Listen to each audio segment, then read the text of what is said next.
We're finishing up our series today talking about the wilderness. We've been talking about wilderness experiences for the last couple of weeks. I realized as I was preparing this and thought about just sharing with you this morning a little bit, when we say a wilderness experience, that's kind of a churchy term, I realize. Nobody in the workplace, I mean, you go out in the oil field and, how you doing today, Bob? Well, kind of in a wilderness experience. They don't talk that way. We kind of understand this. What I mean by the wilderness experience is things are just bad right now. I'm in a low spot in life. I'm in a difficult place in life. And we've kind of talked for the last couple of weeks that sometimes those wilderness experiences, it's God himself that initiates those wilderness experiences. He separates us from all the things of life, and it can happen through all kind of adversity in our life. And the reason that he does it is so that he can get our attention and that he can talk to us. And last week we talked about another way that we get into the wilderness sometimes in those bad places. It's just circumstances. When there's been a death or a divorce or a diagnosis, how many know that's just a bad place to be in life? None of us wants to get there. And all of us have gone through wilderness experiences. And I think if we were honest and maybe took an assessment of our life, all of us have been in a wilderness experience that we just got there. We just got there because we behaved our way into that wilderness experience. Isn't it true that some of the biggest regrets you have about your past is some of the decisions and the choices you made? You wish you could go back in time. You wish you could undo that. You wish you hadn't started that. You wish you hadn't gotten into that relationship. And it wasn't that you didn't know better, because you had tons of people around you warning you about it. You had the brochures. You saw the public service announcements. Your mama told you. Your friends told you. Everybody told you. You didn't care. You were just going to do what you were going to do because in the moment it just felt right. Sometimes friends will say to you, well, you know what? If you don't know what to do, you just gotta listen to your heart. Oh boy, don't you listen to your heart. We're going to talk about the heart for just a little bit. What if we could have just avoided the wilderness experience altogether by maybe making wiser decisions? Because when we look at our past and some of the regrets that we've had about money situations and marital situations and parenting situations and the way we handled friends and peer pressure and stuff that we did, we all wish that we could go back in time and undo those things. We wish we could have avoided it altogether. Have you ever really given thought about how you got into your wilderness experience in the first place? If you haven't thought about it, it's very possible you might end up in the same situation all over again. It's okay to make mistakes as long as we assess the mistake, evaluate the mistake, and learn from the mistake and don't repeat it over again. There's value in those wilderness experiences so long as we change our behavior and don't go back there again. But so many people repeat the same thing over and over again. So have you ever asked yourself, how did I get into that place in the first place? I think I know the answer.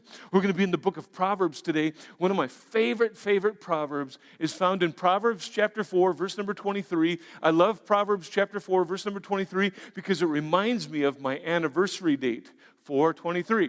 There you go. And so that's when, and 4/23 is coming up next month, 30 years, 3 decades, count them, 3-0. Happily married for 30 years. Robin would say, well, at least 27 of those have been. Anyway, so how do we get into these places in the first place? I think I know the answer. Look at Proverbs 4:23. Guard your heart above all else because it determines the course of your life. Here's what it means. You saw that boat.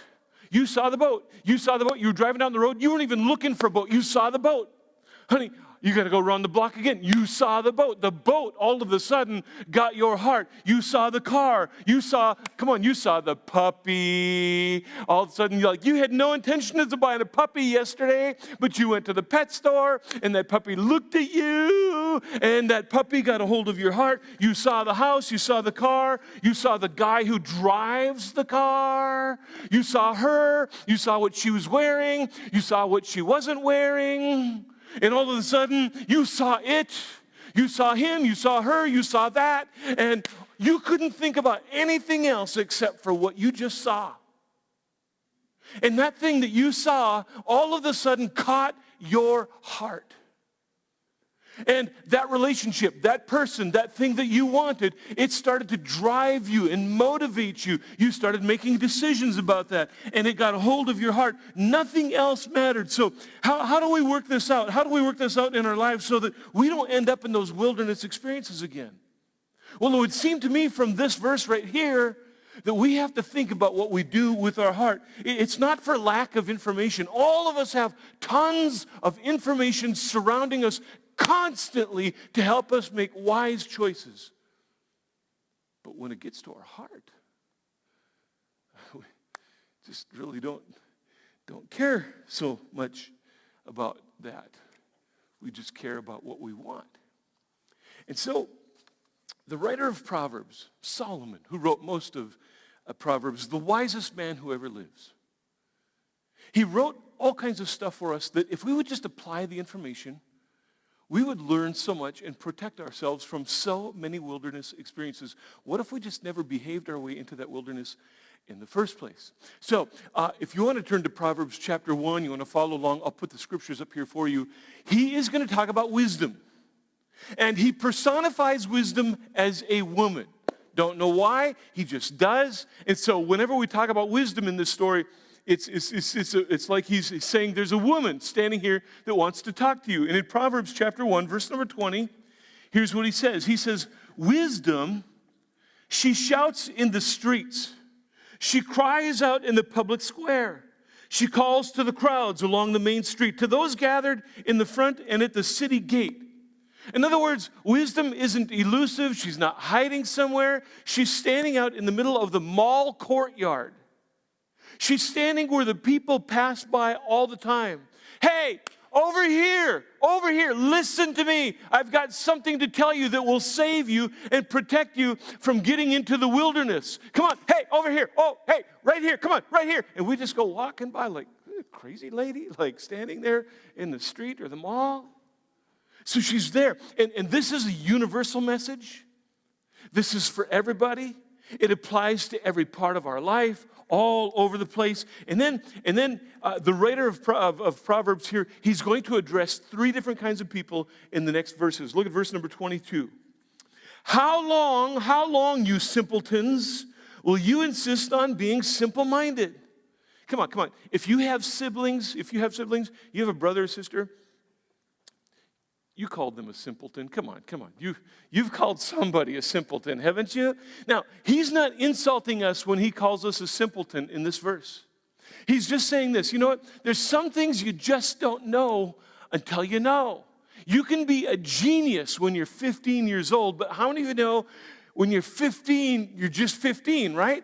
It's not that you're dumb. You just don't know some stuff that you know when you're 55 because you haven't lived through life. So he says, how long do you want to stay naive like that? Don't you want to learn? Don't you want to gain some life experience to protect you? You can have a genius IQ. How many know really smart people that have done really dumb things? All of us in this room have, right? And it was your brother or your sister-in-law, anybody, we know. And then he says in verse number 22, look at verse 22, it goes on. How long will you mockers relish in your mocking? You know what a mocker is? A mocker is the person who's making fun of you today for being in church. You did what? I mean, we set our clocks ahead an hour. You lost an hour's sleep, and you got up to do what? You give how much to the church? Are you crazy? You don't watch what on TV? You don't let your kids do, well, why wouldn't you let your kids do that? That's just weird. What kind of a cult are you part of? And that's a mocker. All of us in this room have experienced mockers. They just don't understand why we're making this. You save how much money? What are you doing with your, I don't know. I don't get that. Why are you doing that? That doesn't make, why wouldn't you want to go have that kind of fun? That's the mocker. So he says, look, mockers, how long are you going to relish in your mockers? Verse number 22, he goes on. How long will you fools hate knowledge? A fool is a person who knows the right thing to do or not do, but they don't care. Are you really smoking? Like, don't you know that smoking is, yeah, I know, but I don't care. Are you sure you want to do that in front of your kids? Yeah, look, I don't care. Are you sure you really want to marry him? I mean, yeah, I know, but I don't care. Are you sure you want to go into that much debt for that? I mean, think about your payments, and you're already strapped, and you talk to me, yeah, I know, but I don't care. You know why they don't care? Because whatever it is they're going in debt for, whoever it is that they want to marry, they got a hold of their heart. That's why they don't care. So verse number 23, wisdom says again, come and listen to my counsel. I'll share my heart with you, and I'll make you wise. In other words, I'm not withholding information from you. I want you to avoid some of the pitfalls in life. I want you to avoid wilderness experiences. Yeah, there's some that you can't control. It's circumstantial. Sometimes God will lead you there. But let's just be honest. We've all behaved our way into places in life we just wish we had never gotten there. And wisdom's saying, I tried to tell you. Just come and listen to me. Goes on to verse number 24. I called to you so often. This is what I love. So often. Come on. We've all been faced with choices and decisions in every venue of life.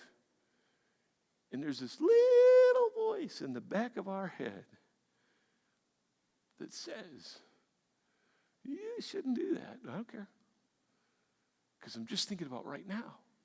I'm thinking about living for the moment. I'm thinking about living for today.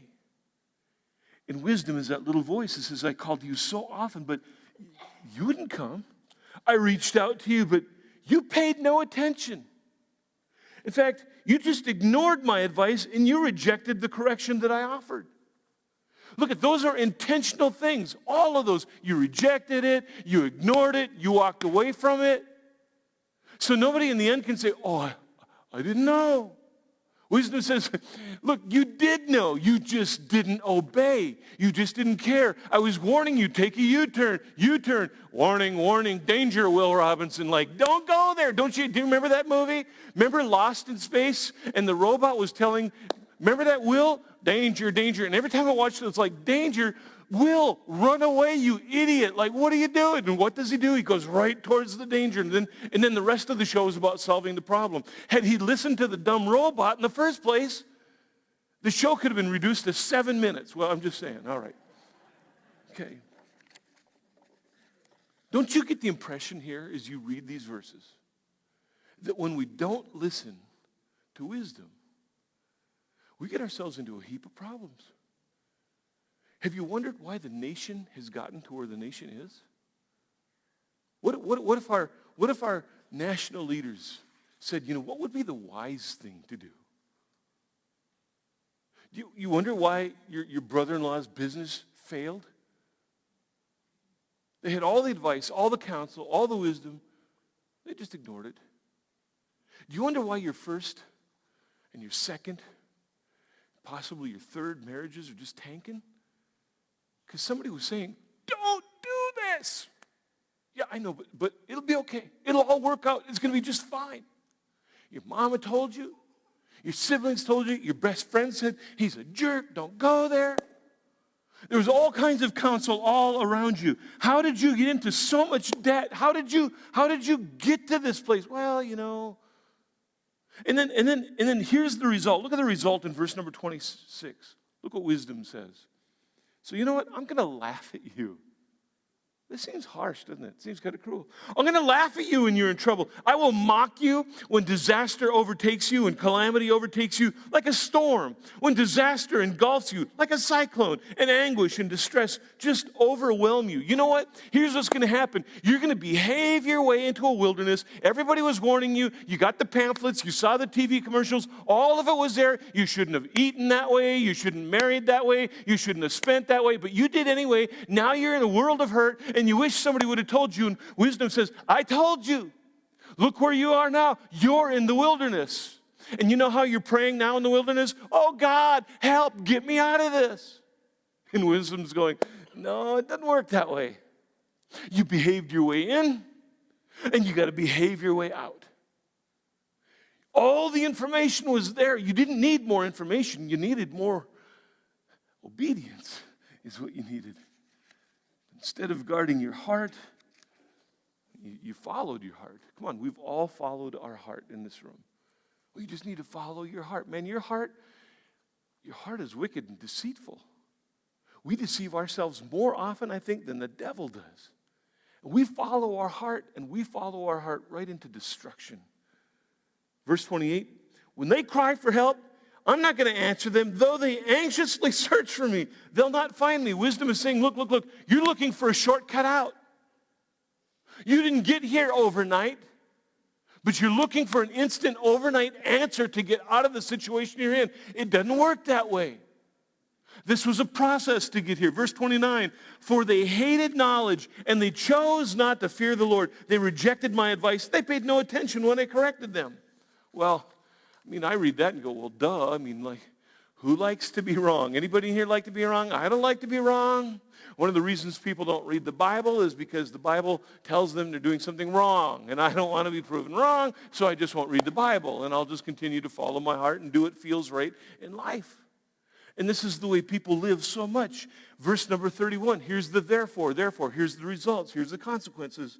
They must eat the bitter fruit of living their own way, choking on their own schemes. Well, it's nice. Really what wisdom is saying is we've all suffered the consequences of the choices that we made. And boy, it kind of stinks sometimes, doesn't it? This goes on all around us all the time. And you know what's amazing about all of this?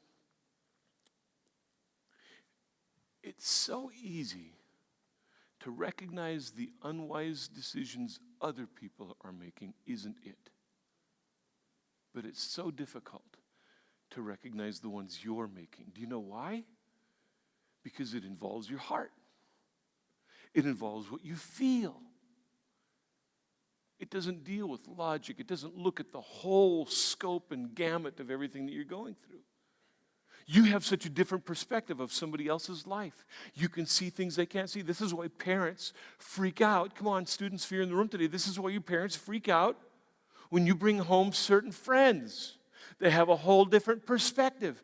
And you're thinking, Mom, Dad, don't freak out. Like, you don't know them. They're a really great person. They're super nice. You're freaking out about the friends I keep? Look at the clothes you wear, Mom. Like, really? But this is why parents freak out, because their perspective is different. And that's why it's so easy to identify stuff in other people's lives, because your perspective is different. There's no feelings involved in it. But when it comes to your own life, you just dive headlong into destruction every time because our heart's in it. And the only way out is to behave our way back out again, to make the decisions to get out of that situation. And all of us have looked for shortcuts out of the wilderness. But there's no shortcuts, but there is a path. Verse number 32. Look, for simpletons, they turn away from me to death. Fools, they're destroyed for their own complacency. You know what? The simpleton said, look, I just didn't care. And now I'm living with the consequences. Fools go, yeah, I knew, but I didn't care. And look where they're at now and what the situation they're in. God so often leaves us to eat the bitter fruit of our consequences. And sometimes the consequences of our decisions are severe, and sometimes they're harsh. And do you know why God does it that way? So that we remember and don't repeat. Because God loves us that much. Come on, you're a parent in here? You're a parent in here? You've disciplined your children. Maybe they went over your knee and you had to discipline them a little bit. You want the consequences to be severe and harsh so that they don't repeat and they remember that you love them. There's a Sunday when our son was little, and he can remember this. Robin and Nathan sat maybe on this side over there. And Nathan, our son, always brought a little Thomas the Tank Engine backpack with his activities in there. And one particular Sunday, I'm just worshiping. I'm up because I was the song leader, the Sunday school teacher, the preacher, all that kind of stuff. So I'm up there, and I'm leading worship, and we're singing a kind of an upbeat song. And I'm looking at my wife. She's got arms that she's raised. She's worshiping God. Nathan has his backpack over his head going.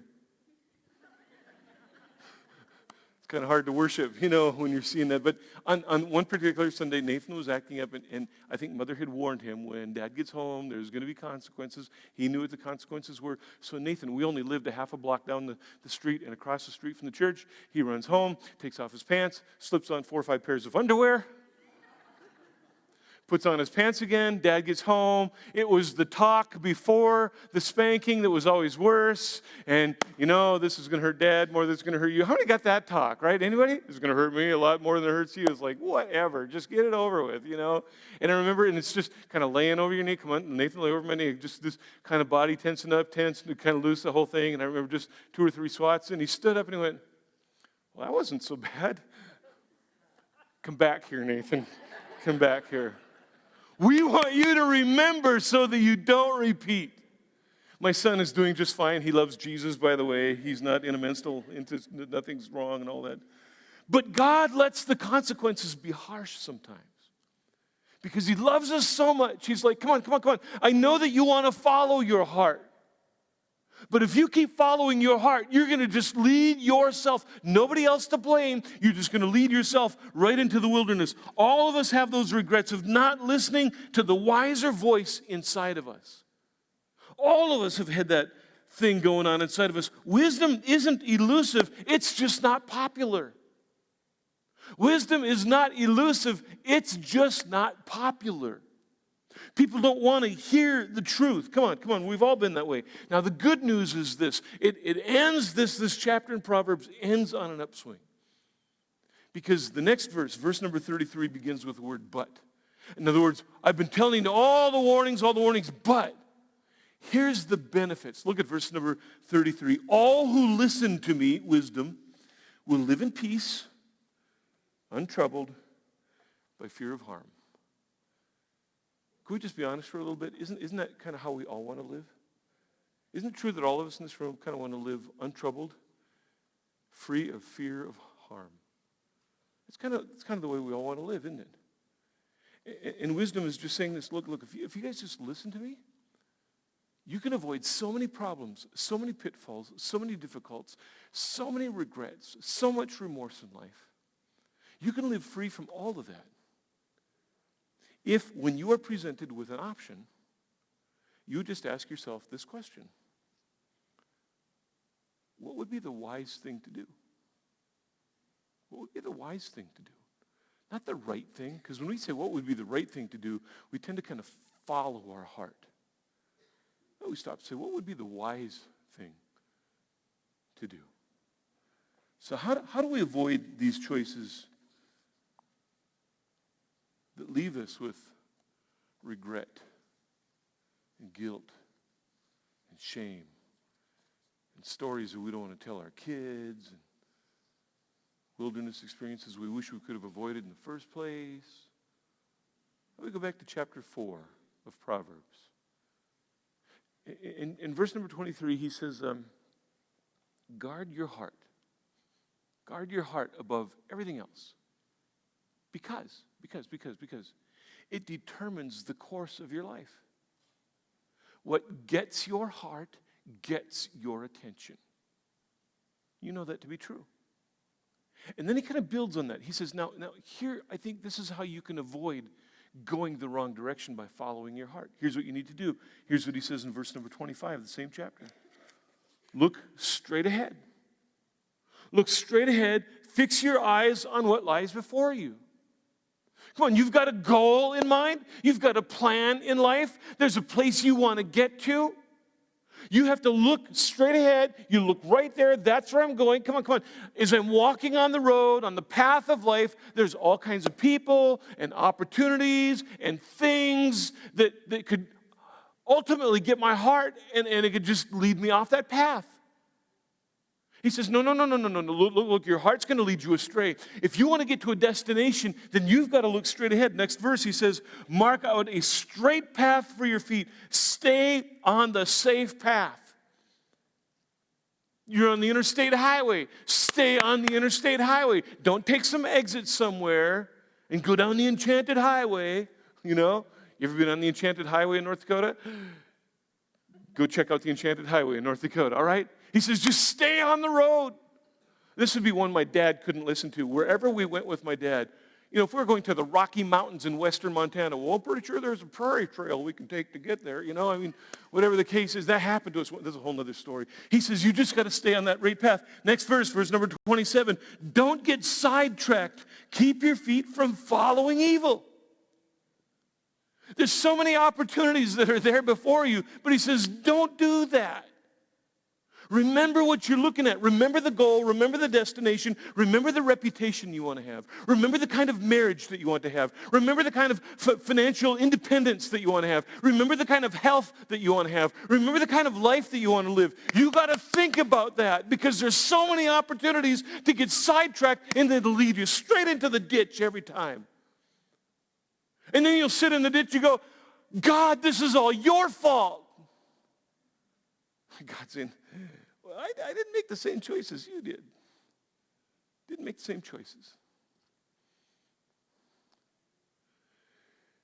And sometimes God looks out for us when we least expect it. I hesitate to share this story with you because it's in my BC days. Do you know what BC days are? Let me tell you, before Christ. Like this is before I was serving Jesus, okay? So this is one of those stories that you don't know. Should I tell my kids? Not tell my kids? And whatever. And I'm hanging out with my friends. We are all underage. As soon as I say underage, you know where the story's going, don't you? How many know? Yeah, we're talking about cigarettes. No. We're just cruising around. My friends, Mike and Steve. We're live streaming right now. People are watching this all over the world, just so you know, and I'm telling this story. So we're out driving around, and we found our friend Brett. And I'm riding somewhere in this white GMC, whatever it was we're cruising around in. Hey, Brett. Mike, the driver, says, want to buy for us? Sure. 26th Street. Go down there. And we're sitting in the parking lot. Brett's inside, and I'm telling my friends, Mike and Steve, I just got a bad feeling about this. A bad feeling. Anybody else in this room ever had a bad feeling about something? You know what that bad feeling is? It's a woman standing out in the middle of the street going, hey, over here, don't do that. That's really stupid. You're going to make a big decision and a big mistake. Come on, don't go there. But in the heat of the moment, you're going, it'll be fun. It'll be fun. You're living for the moment. You're living for the day. And so I just told my friends, I said, I got a bad feeling about this. Oh, whatever. They're mocking me. I'm not even a Christian. I'm so far from Jesus at that point in my life. So we load up and we went over to an apartment building. And everybody started drinking. And after a while, it just turned bad. It turned bad because the gal who had the apartment building, she punched holes in the walls. It was just bad. So because of that, other things followed. All my friends started walking outside. It was an apartment building that was just on the same level as the parking lot. You just walked out and everybody was there. And everybody started walking outside. Nobody's come back in like, hey, the party move outside? Officer Deary, are you in the room? So I opened the door to go outside, and as soon as I opened the door, there was a really bright light shining in my eyes. Like, what is that, you know? And there was a flashlight at the other end of that really bright light. And what's your name? How old are you? Where do you work? Where do you live? I'm answering all the questions. And none of my friends are around because they all walked outside holding a can in their hand. They're all underage. I didn't have a can in my hand. I got to go home. And the reason I couldn't find any of my friends because they were all sitting in the back of squad cars in the parking lot. And the next morning, my friend said, the next time you say you got a really bad feeling about something, I'm going to listen, okay? My mom's reading the newspaper a few days later, looking at further records. Some interesting names in the paper. Oh, really? Here's your pastor standing in front of you today. And if you tell me about some of the choices and decisions that you're making right now in your life, I might say, you know what, I really got a bad feeling about that. Wisdom would say, you know what, I really got a bad feeling about that. I don't think you should do that. That's what wisdom says. What gets your heart, gets your attention. We need to be aware of either what's missing in our heart or what's in our heart. Here's why. Because if there's something missing in our heart, we will look for someone or something to fill the gap in our heart. And we will make choices and we will make compromises that we later regret to fill the void that's in our heart. We want a relationship, so we will compromise on a relationship. We want to feel fulfilled and satisfied, so we'll go into debt to get that. If there's hurt and heartache and misery and pain, we'll make decisions to medicate that pain, to numb that pain. We'll make choices that we later regret. You know what's so scary about wisdom? You know what's so scary about wisdom? It's this, that right now some of you are facing big decisions in your life. You don't know what to do. One of the most common things that people come to the pastor's office for, I'm just looking for some guidance in my life. You don't need to come to me. All you need to do is ask yourself this simple question: what would be the wise thing to do? And you know what's scary about asking that question? The answer is almost always immediately in your head. Do you know what else is scary about that? It's so hard sometimes to have the courage to obey what wisdom is saying to you. What is the wise thing to do? And when you ask that question, do you have the courage to listen? Do you have the courage to follow through? Wisdom is standing in the street saying, look, look, look, look, I want you to avoid the wilderness because I care about you that much. Will you bow your head and pray with me right now? Father, I'm in a room today with people that are making decisions and choices about their marriage, about their health, about their children. Come on, there's students in this room. Come on, students. Come on. You're living a double life, aren't you? Come on, let's just be honest. Maybe even a triple life. There's your church life. There's your life at home where mom or dad can see what you're living. And then there's the life with your friends. And you hate the tension that you feel because you just feel like, you just feel so dishonest and like you've always got to hide stuff. And there's such a great, strong pull and tug from your friends.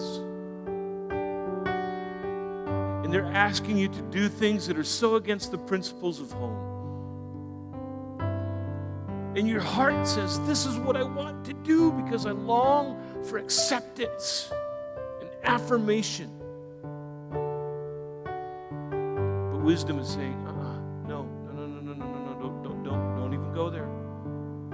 It just leads to regret. It might feel right now, but look, when you look a little further down the road, you're looking straight ahead. No, that's just not where you want to go. Same in your marriage. You just want to ditch. You want to run. You want to abandon. Wisdom saying, look, this is not the place to go. Financially right now, some of you are weighing some options. Some of you are looking at health situations in your life. It's just being wise in those situations. God's saying you just need some courage. It's not about wisdom now. It's not about getting the information. You've already found yourself in the wilderness. You're there right now. You don't need more wisdom. You know what you need more of? You just need more obedience. So, Father, give people in this room courage. Courage to obey. Courage to obey. Father, all of us in this room have made choices, behaved our way into wildernesses that we have regrets about them. And I would dare some people in this room have wondered if God can forgive that regret. Answer, yep. Yep. Just having an open and honest heart with God. The divorce, adultery, the addiction, all of it. Yep, God can forgive it all when the heart is broken before Him. So God, we give you our heart today. Just surrender our heart, because our heart so often and so easily leads us astray. So Father, I pray for health and healing just over people today.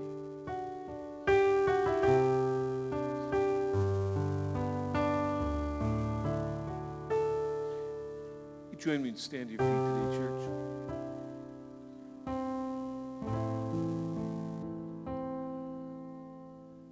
We sang the song earlier, I surrender all. If we could just maybe sing the chorus to that. And as you sing the song, you sing the words, I surrender all.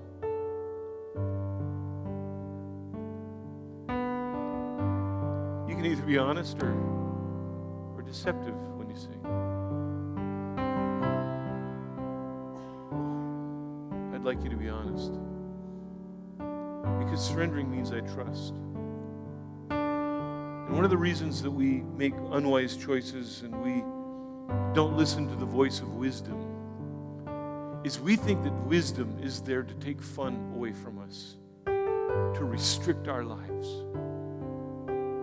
And what we read in verse 33 of chapter 1 is quite the contrary. Wisdom is there to protect you from fear, harm, and trouble.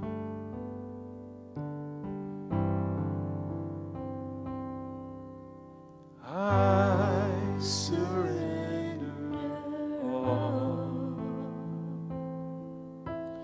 I surrender all to Thee, my blessed Savior. I surrender. Sing it again with me this morning. Sing it again. Sing it like a prayer. I surrender all. This is a prayer song. It's a prayer song. Sing it to Him this morning. I surrender all. My heart, my life, Jesus, it's all yours. All to Thee, my blessed Savior. One last time together. Let's sing it one last time. You can have my heart, Jesus. Have my life, my will. I surrender all. Jesus, have my desires, my regrets, my remorse. I surrender all to Thee, my blessed Savior. I surrender all. Yeah, I'm going to mess up your life now. Ready? I'm going to mess up your life real bad. Because I'm going to have you repeat a phrase. And that phrase is going to stick with you. And you're going to be faced with some choices and some options. And this phrase is going to come back to your head and you go, that pastor drives me nuts. Because I don't want to do this. I want to do this. So here's the phrase I want you to repeat. What would be the wise thing to do? One more time. What would be the wise thing to do? Yeah. There, I just messed with your head. I love it. Because you're going to want to sign on the line. You're going to want to make the phone call. You're going to want to do.